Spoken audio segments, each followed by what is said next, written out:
मैं जापान गया, तो जापान मेरे कार्यक्रम में मैंने एक कार्यक्रम क्या जोड़ा, मैं वहां एक नोबेल लॉरिएट साइंटिस्ट याकामाहा को मिलने गया। क्यों?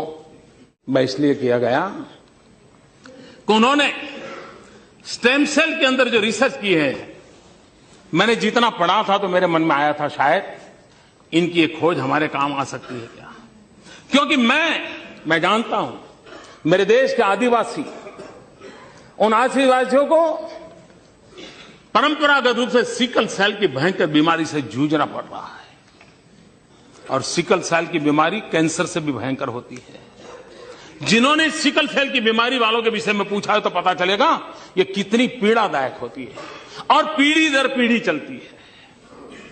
अभी तक उसकी कोई दवाई नहीं मिली है। एक आशा लगी है कि स्टेम सेल के द्वारा सिकल सेल की बीमारी से मुक्ति हो जाए। हम गए तो वहां गए, उनसे चर्चा की, और बेंगलोर के हमारे साइंस इंस्टीट्यूट के साथ आज उस दिशा में हमारा काम हो रहा है कि स्टेम सेल्स के द्वारा हमारे युवा साइंटिस्ट कुछ खोज करें।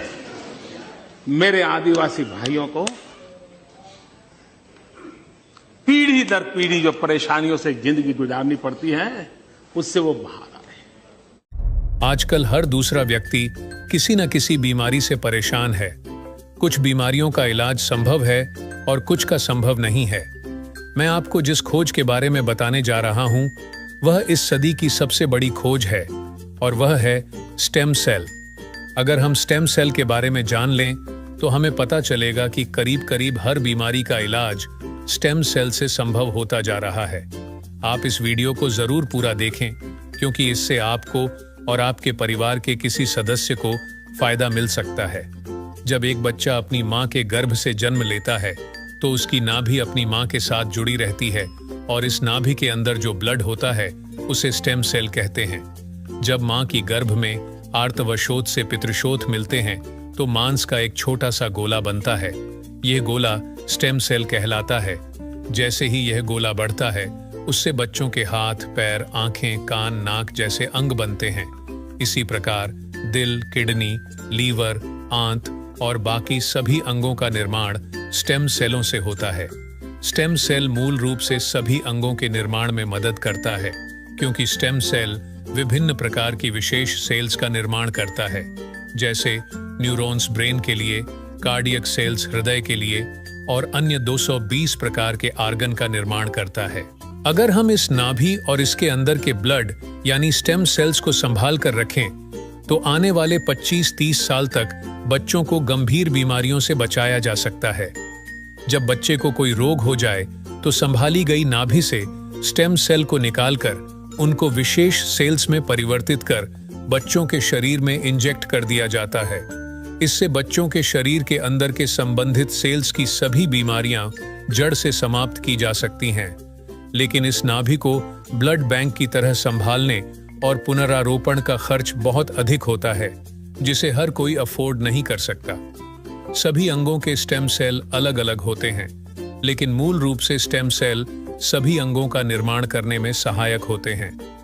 उदाहरण के तौर पर मान लीजिए कि हृदय के कुछ सेल्स नष्ट हो गए हैं, कुछ कमजोर हो गए हैं और कुछ अच्छे हैं, लेकिन अपने सही स्थान पर स्थानांतरित नहीं हो पा रहे हैं। इस स्थिति में हृदय का उपचार स्टेम सेल से किया जा सकता है। पहले स्टेम सेल्स को कार्डियक सेल में कन्वर्ट किया जाता है, फिर आपके शरीर के अंदर हृदय में इंजेक्ट कर दिया जाता है, जिससे हृदय को नया जीवन दिया जा सकता है।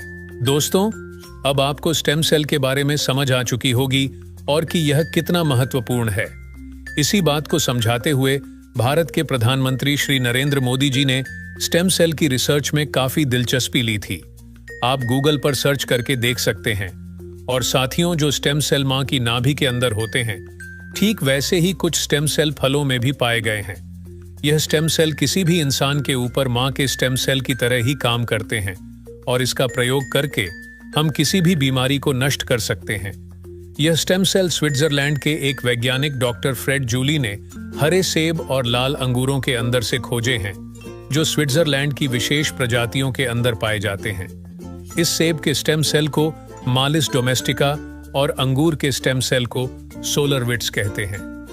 मां की नाभि से मिलने वाले स्टेम सेल सिर्फ बच्चे और उसके माता पिता के ही काम आ सकते हैं, लेकिन फलों से मिलने वाले स्टेम सेल किसी भी इंसान के ऊपर मां के स्टेम सेल की तरह ही काम करते हैं और यह फलों के स्टेम सेल इंसानी शरीर में नए सेल बनने की प्रक्रिया को तेज कर देते हैं, जिसकी वजह से इसका प्रयोग करके हम किसी भी बीमारी को इंसानी शरीर से नष्ट कर सकते हैं और फलों से पाए जाने वाले यह स्टेम सेल पूरी मानव जाति के काम आ रहे हैं। सालों की मेहनत के बाद काफी देशों में लाखों लोगों के इलाज में यह स्टेम सेल सहायक हो चुके हैं और हो रहे हैं। इसी काम को आगे बढ़ाते हुए सिंगापुर की एक कंपनी नेचर फॉर एवर ने बायोसिलिक्स नाम की बहुत अच्छी फॉर्मुलेशन तैयार की है, जिसमें सेब के स्टेम सेल मालिस डोमेस्टिका और अंगूर के स्टेम सेल सोलर विट्स के अलावा एस्ट्राजेंथिन, मेलोन एसुडी,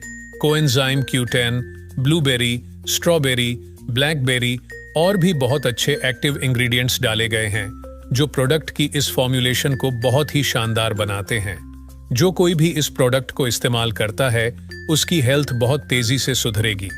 इस प्रोडक्ट की फॉर्मुलेशन बहुत ही शानदार और अत्यधिक प्रभावी है।